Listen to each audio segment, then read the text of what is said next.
Every mother dreams of bringing a healthy, perfect child into the world. But imagine holding your newborn for the very first time, only to hear a doctor say, without mercy, that your child will never walk, never speak. For most people, that moment would feel like a life sentence. Now imagine facing that nightmare while the world sees you as untouchable, an award-winning black actress, a Hollywood goddess who once lit up the silver screen. Behind the glamour, the red carpets, and the flashing cameras, these women carried a grief so deep that no role, no performance, could ever express it. Their children were born with devastating conditions that shattered their hearts, forcing them into silent battles the public never saw. For decades, the press buried these stories, hiding the unimaginable pain behind polished smiles. Today, we break that silence.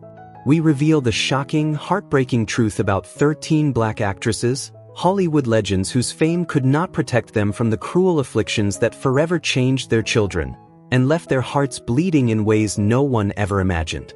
Dorothy Dandridge, the mother whose child would never say the word mom. When people speak of Dorothy Dandridge, they remember history's first black actress nominated for an Academy Award, dazzling, luminous, unforgettable in Carmen Jones.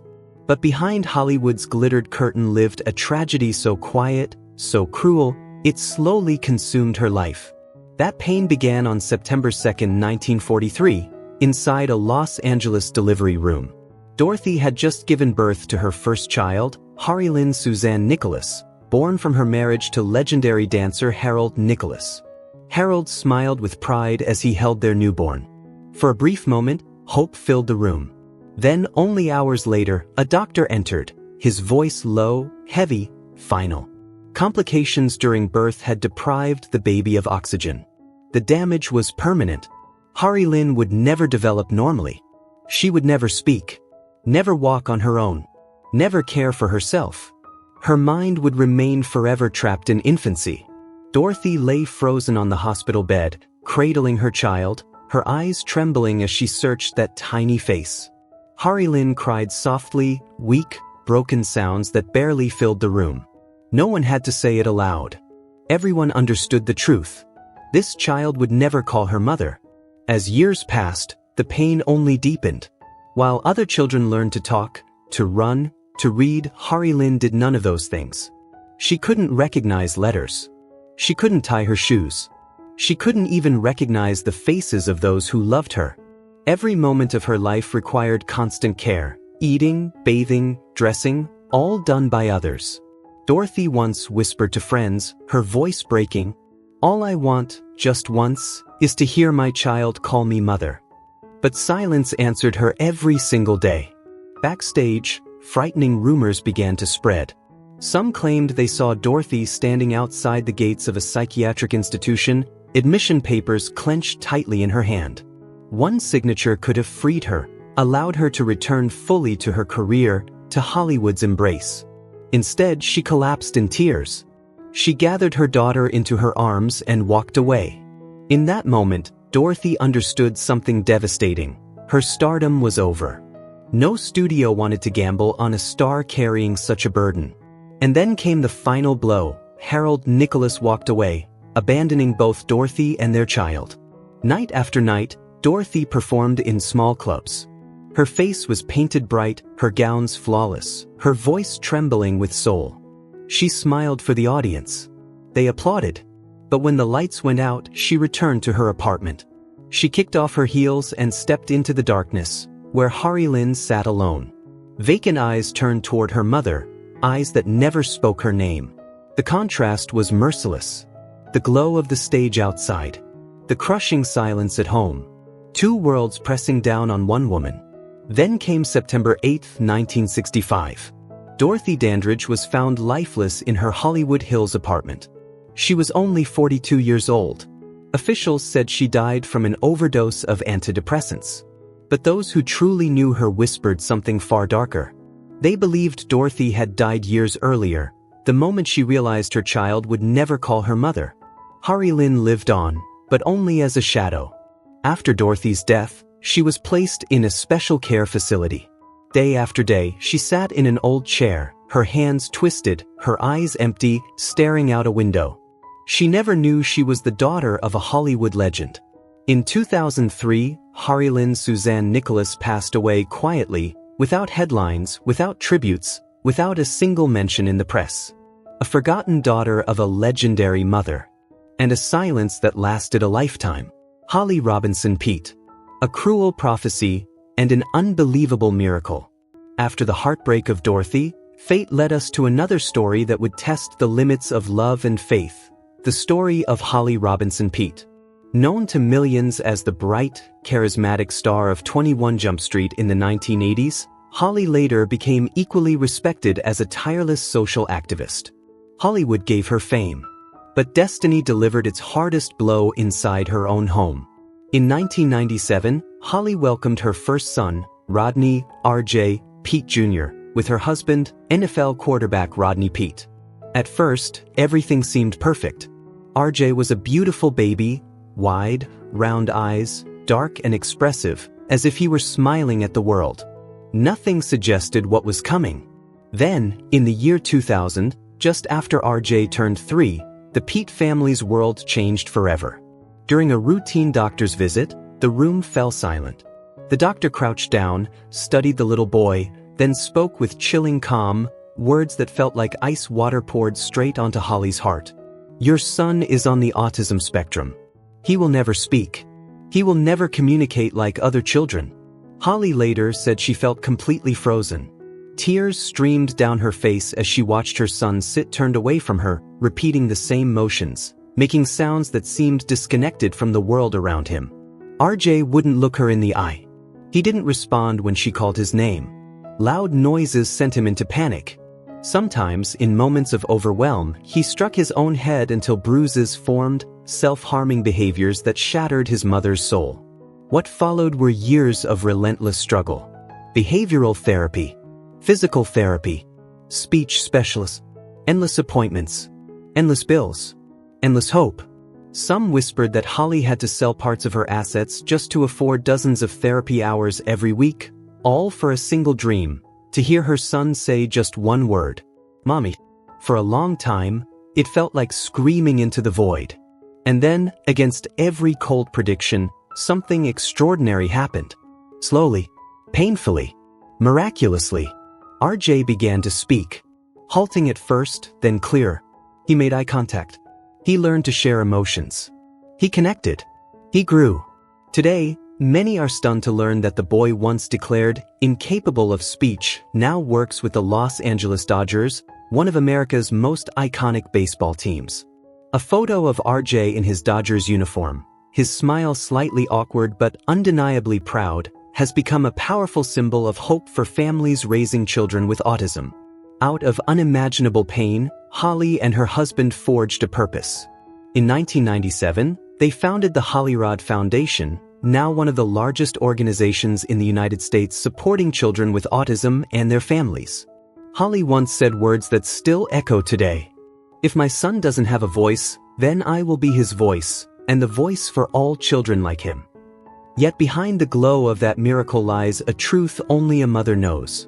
The nights when her son screamed for hours. The moments when he couldn't say, "I love you." The helplessness of watching him hurt himself, unable to explain why. Loving unconditionally, while carrying a quiet ache that never truly fades. This is not just a story of triumph. It is a story of endurance, of faith tested to its breaking point, and of a mother's love that refused, absolutely refused, to give up. Toni Braxton. 2 sentences that shattered a mother's heart. For a brief moment, Toni Braxton, the unstoppable diva of the 1990s, believed life had finally given her everything. On March 31, 2003, inside a Los Angeles hospital, she welcomed her second son, Diesel. In that instant, she felt heaven crack open. Motherhood filled her with a joy so pure, so complete, she thought nothing could ever take it away. But heaven didn't stay open for long. When Diesel was 3 years old, a doctor looked Toni straight in the eyes. His words landed slowly, brutally, like blows to the chest. "Your son is autistic. He will never communicate like a typical child." Time stopped. Toni froze, pulling Diesel into her arms, feeling as though her heart had been ripped apart. And just when she thought she had reached the edge of pain, the nightmare deepened. Diesel also suffered from a serious heart defect. Some nights, Tony would wake in terror to the sound of his breathing, ragged, strained. She'd find her little boy lying pale in bed, lips turning blue, his tiny chest fluttering like a fragile bird fighting to stay alive. Without hesitation, she would grab him, rush to the car, speeding toward the hospital through tears and prayers. "Please," she sobbed, "don't take my baby. Please let him live." On stage, Toni Braxton dazzled the world, wrapped in shimmering gowns, smiling, singing love songs to thousands. But behind the curtain, the illusion collapsed. She slipped off her heels and crumbled in silence. Alone in her dressing room, mascara streaked down her face, phone clenched in her hand, she waited for updates, another cardiac episode, another close call. Each time, she faced an unbearable choice: the audience waiting outside, or the child fighting for his life.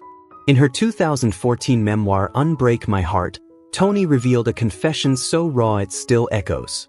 She admitted that she once believed it was punishment. "Maybe God is punishing me for my past abortion," she whispered. "And my sentence is to watch the child I gave birth to suffer for life." It wasn't just guilt. It was the broken cry of a mother who believed her own flesh and blood was the reason her child endured pain. Diesel lives on. He grows stronger. But in Toni Braxton's eyes, every single day is still a battle. A battle where no matter how beautifully she sings, how wealthy she becomes, or how brightly the spotlight shines, nothing can ever erase the shadow that hangs over the life of her son. Halle Berry. Halle Berry, the mother who learned to hide her tears beneath the blinding flash of camera lights. The first black woman to win the Academy Award for Best Actress for Monsters Ball, she was forever etched into the public imagination as a goddess, strong, seductive, untouchable. A woman who seemed invincible. But behind the red carpets and flawless smiles, Halle carried a secret that bled quietly through her soul. A pain she fought desperately to keep away from the world, her anguish as a mother. On March 16, 2008, Halle welcomed her first child, Nala Ariella Aubrey, with model Gabriel Aubrey. To the media, it was the fairy tale arrival of a perfect baby born into wealth and privilege. Yet behind the iron gates of her mansion, Halle faced a reality she could barely speak aloud. From infancy, Nala showed signs that something wasn't right. She didn't respond to sound the way other children did. When Halle called her name, Nala would stare blankly ahead, never turning her head. She slept poorly, screamed for hours, or sat completely still, as if locked inside a world no one else could reach. Then came the words that shattered her. "Your daughter may have a rare developmental disorder. It could affect her ability to communicate and adapt for life." Halle later said the room began to spin. She refused to believe it. In 2012, during the filming of Cloud Atlas, crew members noticed Halle suddenly vanish from the set. They later found her sitting on the floor of her dressing room, phone clenched in her hand, tears streaming down her face. She had just learned that Nala would need intensified, long-term special therapy. The crew quietly closed the door and left her alone. On screen, Halle Berry was a warrior. In real life, she was a mother barely holding herself together. When Halle and Gabriel Aubrey split in 2010, their custody battle exploded into headlines. The media framed it as money and control, but the truth ran deeper. It was about Nala's medical care. Halle spent hundreds of thousands of dollars seeking help from international specialists, while Gabriel pushed back, calling it unnecessary. The world only saw Halle Berry walking out of court, expressionless and composed. What they didn't see were the winter nights she knelt beside her daughter's bed, whispering prayers for a normal tomorrow. Today, Nala, now a teenager, is completely shielded from the public eye. Halle rarely speaks about her, but those close to her say the fear never truly left. Every time her daughter grows quiet for too long, Halle's heart trembles, terrified that every hard-earned step forward could disappear in an instant. In the end, Halle Berry, the immortal star, the Hollywood icon, is not invincible at all. She is simply a mother with a wounded heart, loving fiercely, and fighting silently every single day. Oprah Winfrey, a wounded child and a lifetime of echoes. Long before Oprah Winfrey became America's undisputed queen of media, she was a fragile child shaped by pain. Born in 1954, her rise to greatness is often celebrated as a triumph of resilience. But buried deep within her past is a tragedy so devastating that it never truly left her: the loss of her firstborn child. In the bitter winter of 1968, in Milwaukee, Wisconsin, a 14-year-old Oprah walked quietly into a hospital. She was heavily pregnant, frightened, and utterly alone. There were no reassuring arms of a mother, no family waiting in the hallway, only silence.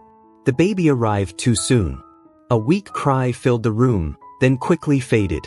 Doctors rushed the tiny body into an incubator, but it was already turning blue. His lungs struggled to open, his heart beat unevenly, and his brain had suffered severe damage from lack of oxygen. In the harsh, antiseptic white room, Oprah sat curled on the bed, staring into nothingness. Nurses whispered what she already feared: the baby wouldn't survive. A few days later, the little boy, never given an official name, took his final breath. A white cloth was gently placed over his fragile body, ending a life that had barely begun.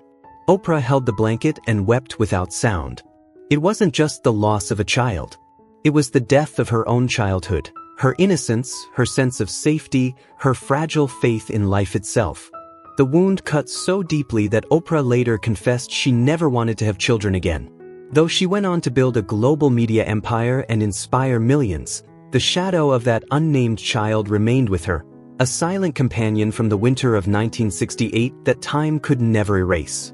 Lupita Nyong'o. One night, one seizure, a moment that shattered everything.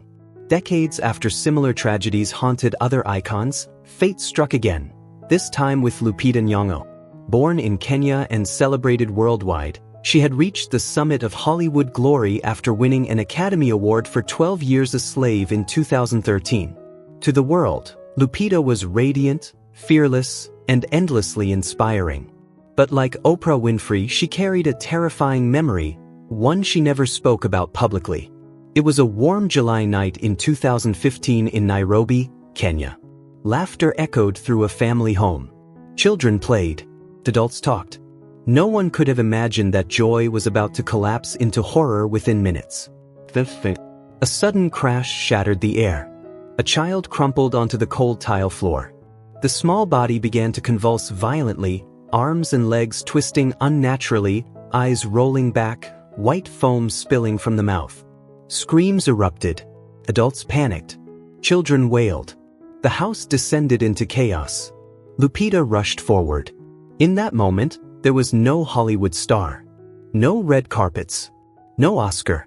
Only a woman on her knees, tears streaming down her face, trembling hands pulling the child tightly to her chest. Her voice cracked as she screamed through sobs. "Don't leave me. Please, don't leave your mother." The words froze the room. Someone whispered in shock. "That's not just her niece. What if that's the child she's been hiding all these years?" The car tore through the Nairobi night. Lupita held the child close, her heart pounding wildly as the tiny body jerked through another seizure, then another, and then, nothing. Silence. The child went limp. The heartbeat stopped. The car fell deathly quiet. Lupita grabbed the child's shoulders, shaking desperately. "Baby, baby, listen to me. Don't leave your mama."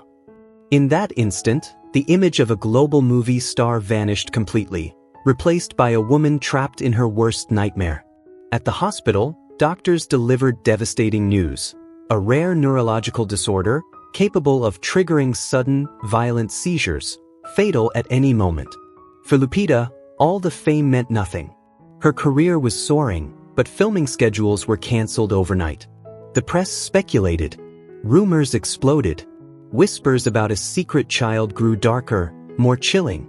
Only Lupita knew the truth. She spent endless hours in that hospital room, gripping a fragile hand, watching monitors flicker, praying with every breath for another heartbeat, another second, another chance. From that night in Nairobi, Lupita carried a silent wound. She continued to shine on screen, but behind every smile lived the echo of that night. the sound of seizures in the dark, the terror of a heart stopping in her arms, and the unbearable fear that next time, the child might never wake up again. Stephanie Mills. When silence followed the music for Farid, some lives retreated into secrecy. Stephanie Mills chose a different path. Born in 1957 in Brooklyn, New York, Stephanie Mills was a powerhouse of soul, an electrifying voice that lit up Broadway in The Wiz in 1975 and crowned her as one of the most celebrated performers of her generation. At the height of her fame, her future seemed unstoppable. But at the dawn of the 21st century, fate changed her life forever. On January 31, 2001, in a hospital room in Charlotte, North Carolina, Stephanie gave birth to her only son, Farid J. Mills. Moments later, a doctor entered the room, his voice heavy with concern. The baby showed signs of Down syndrome. What should have been a moment of pure joy shattered into fear and disbelief. Inside, the legendary singer collapsed, not as an icon, but as a mother. In the months that followed, Stephanie began to notice the differences. Farid's round face, almond-shaped eyes, and small hands with broad fingers revealed what words already had. While friends proudly spoke of first steps and first words, Farid remained still, offering only an innocent smile, his eyes sometimes drifting into quiet space. At night he struggled to breathe. His lips would turn blue from congenital heart complications common in children with Down syndrome. Panic sent Stephanie racing through hospital doors, crying, begging doctors to save her child. In a 2010 Good Morning America interview, she confessed, "The day I got the diagnosis, I thought my career was over. I wasn't Stephanie Mills on stage anymore. I was just a panicked mother." And she meant it. Because of Farid, Stephanie turned down international tours, even multi-million-dollar offers, choosing presence over applause. Instead of hiding her pain, she walked through it with her son. In later performances, she brought Farid on stage with her. He stood quietly nearby, clapping softly to the rhythm. Grown men and women in the audience wept. Behind Stephanie's soaring voice, they didn't just hear music. They heard sacrifice. They heard courage. They heard the heart of a mother who gave up glory to hold on to love, for a boy named Farid. Sherry Shepherd. Fragile breaths. To the world, Sherry Shepherd was the fearless queen of comedy on The View, quick-witted, radiant, and always ready with a laugh. But behind the applause and punchlines, she was facing a nightmare no mother is ever prepared for. On April 22, 2005, in Los Angeles, her son Jeffrey Charles Tarpley Jr. entered the world weighing just 2.5 pounds. He was so painfully fragile that Sherry couldn't even hold him.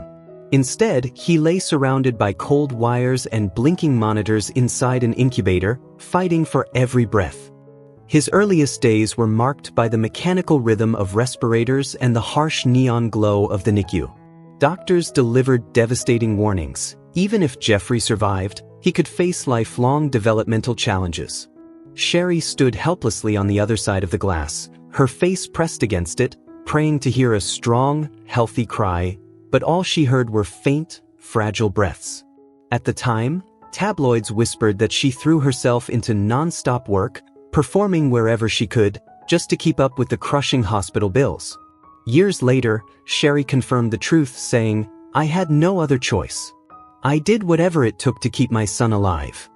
Jeffrey did grow more slowly than other children, but to Sherry, every small milestone, every step, every smile, was nothing short of a miracle. And for those miracles, she never stopped giving thanks. Gladys Knight, a mother's silent heartbreak. To the world, Gladys Knight is the Empress of Soul, the golden, everlasting voice behind timeless hits.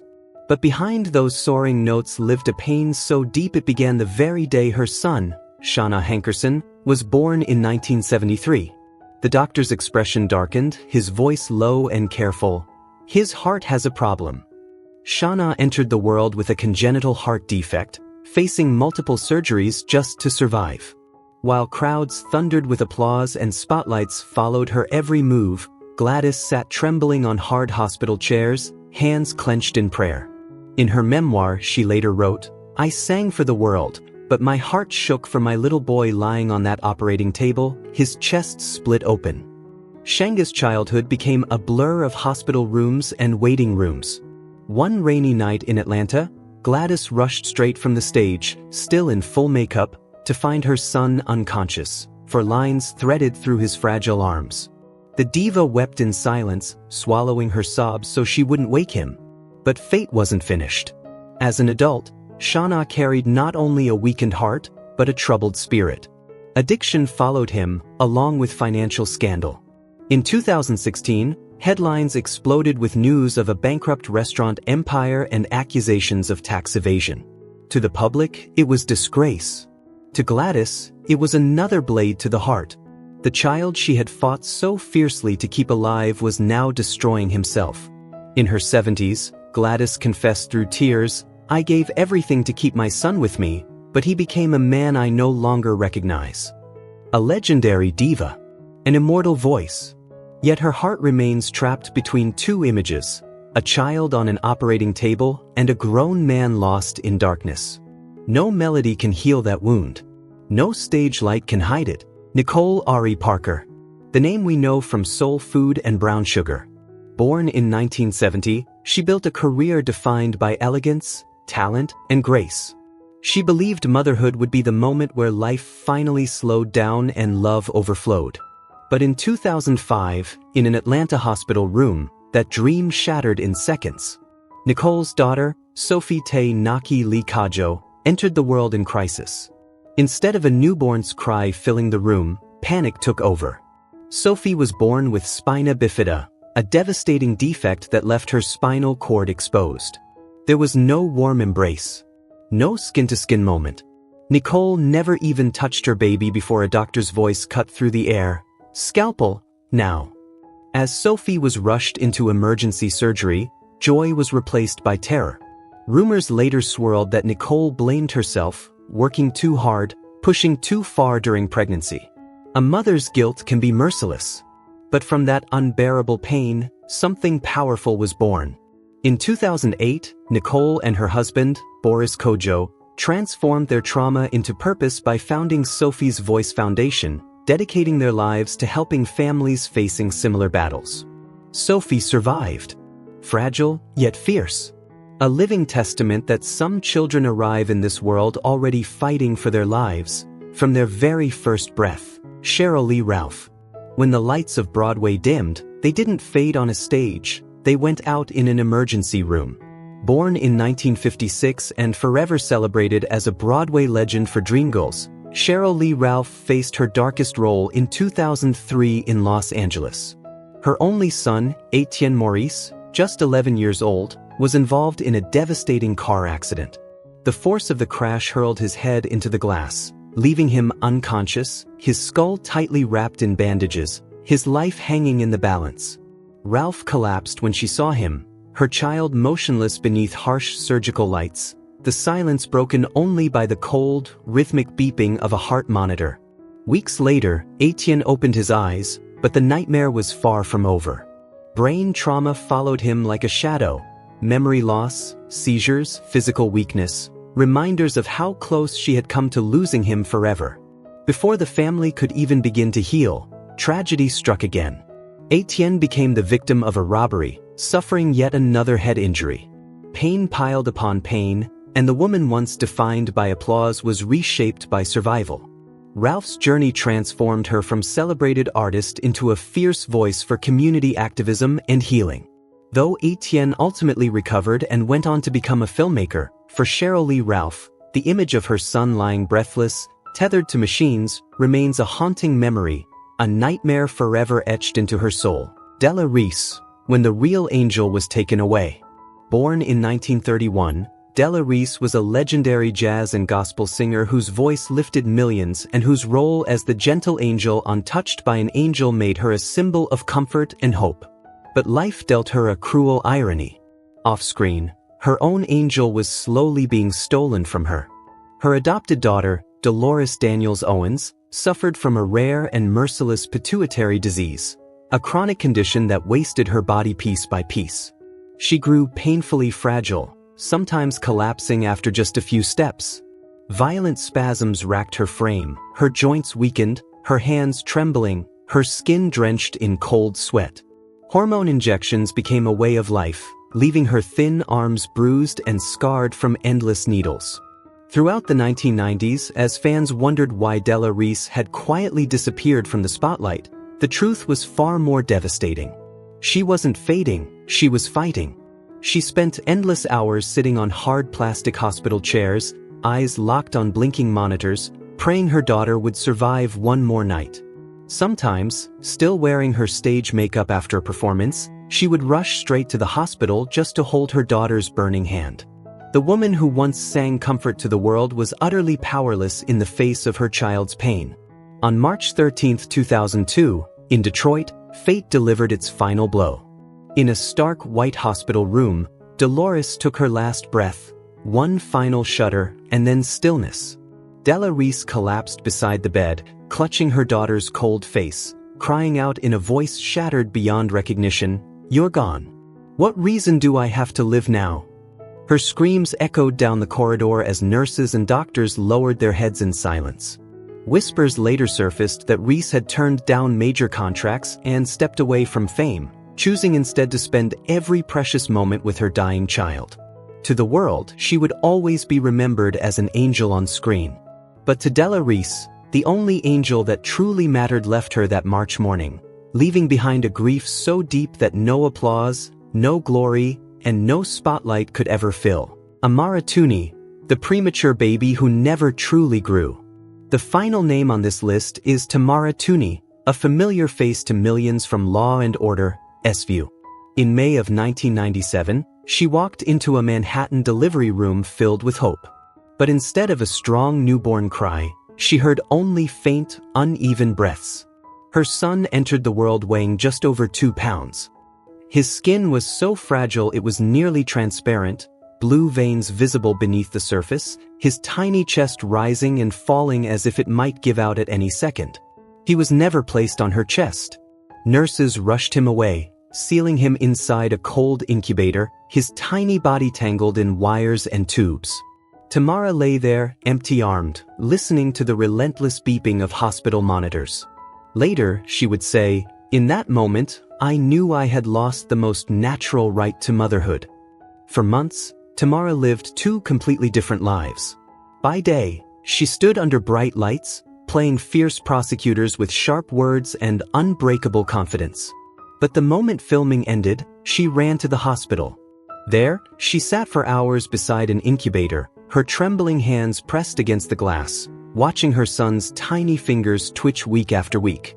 He grew, but not the way a child should. His eyes never focused, always staring into nothingness. His hands never curled, only shook with uncontrolled movements. When she whispered his name, there was no response, only broken, scattered sounds. Tamara later confessed, "As an actress, I can memorize hundreds of pages of dialogue. But in front of my son, I couldn't find a single word that could save him." In a 2003 interview, she revealed that she turned down major Hollywood roles, opportunities that could have changed her career forever, just to remain by her son's bedside, watching over his restless sleep. While the spotlight burned outside, Tamara chose silence. A sterile white room. The soft rise and fall of fragile breaths. The endless beeping of machines. From that moment on, her destiny shifted. She was no longer just a star on screen. She was playing the most heartbreaking role of her life, a mother completely powerless to protect her child. They lost the joy of motherhood at its most sacred moment. These Black actresses, once celebrated and admired by the world, now live in the shadows of hospital corridors, standing beside disabled children, listening to labored breaths, and witnessing pain no audience ever sees. What do you think about these hidden tragedies? Leave a comment, like the video, and subscribe to the channel to uncover more untold heartbreaks behind Hollywood legends.